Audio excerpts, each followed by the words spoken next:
Lily never desired wealth. She found contentment in simplicity.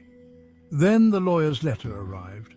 A distant relative, a great aunt she never knew, had passed away. The grand old house, her inheritance, awaited her. The house stood on the outskirts of Blackwood, a town shrouded in whispers and shadowed lanes.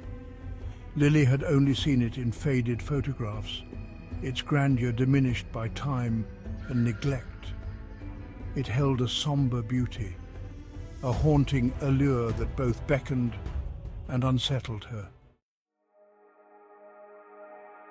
Autumn had painted the landscape in hues of gold and crimson as Lily drove toward Blackwood. A blanket of fog clung to the fields, the air thick with the scent of damp earth and decay. A shiver ran down her spine as she entered the town. The old house loomed at the end of a gravel driveway. Its windows, like hollow eyes, stared back at her. A shiver coursed through her as she stepped out of the car. Silence hung heavy in the air, broken only by the rustling of leaves. The oak door creaked open, revealing a cavernous hallway. Dust motes danced in the faint rays of sunlight that pierced through the grime-covered windows. The air was heavy with the weight of ages, thick with the scent of decay and forgotten memories. Each footstep echoed in the oppressive silence as Lily ventured deeper into the house. Shadows stretched from every corner, twisting and contorting in her peripheral vision. A sense of unease settled over her, a primal instinct warning her of unseen dangers. Days turned into weeks as Lily threw herself into the task of restoring the house. She scrubbed, painted, and aired out the rooms, each effort a small victory against the encroaching decay. Yet a persistent unease clung to her. Whispers seemed to emanate from the walls, soft and indistinct, like the rustling of silk dresses. Her name, uttered on the edge of audibility, sent chills down her spine. She told herself it was the wind, but deep down a seed of doubt had been sown. One evening, while working in the library, Lily noticed movement from the corner of her eye, a fleeting shadow gone as quickly as it appeared. It happened again the next day and the day after, always just beyond her grasp. Her dreams became haunted by fleeting glimpses of children, their laughter echoing in her ears long after she woke. Their eyes, wide and pleading, seemed to follow her every move. The line between dreams and reality blurred, amplifying her unease.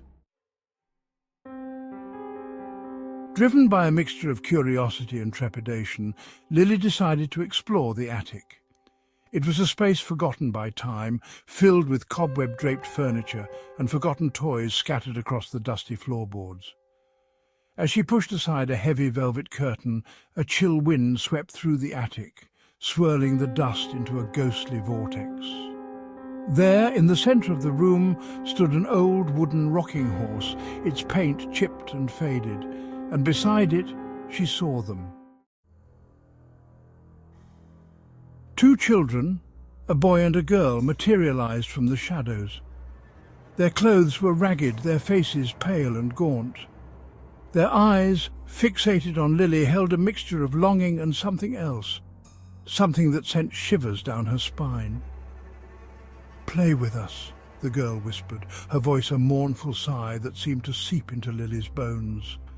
The rocking horse creaked back and forth, as if propelled by an unseen hand. Terror, cold and paralyzing, gripped Lily's heart. Lily stumbled back, her mind reeling from the impossible sight before her. She had to escape, to get out of this house, but as she turned to flee, the attic door slammed shut with a resounding boom that echoed through the house. The air grew heavy, oppressive, making it difficult to breathe. The temperature plummeted, sending a wave of icy cold that pierced through her clothes. The children's laughter, high-pitched and filled with malice, echoed around her, their forms flickering like dying embers. Panic surged through Lily. She threw her weight against the door, but it wouldn't budge. It was as if an unseen force held it shut. The laughter grew louder, closer, sending waves of terror crashing over her.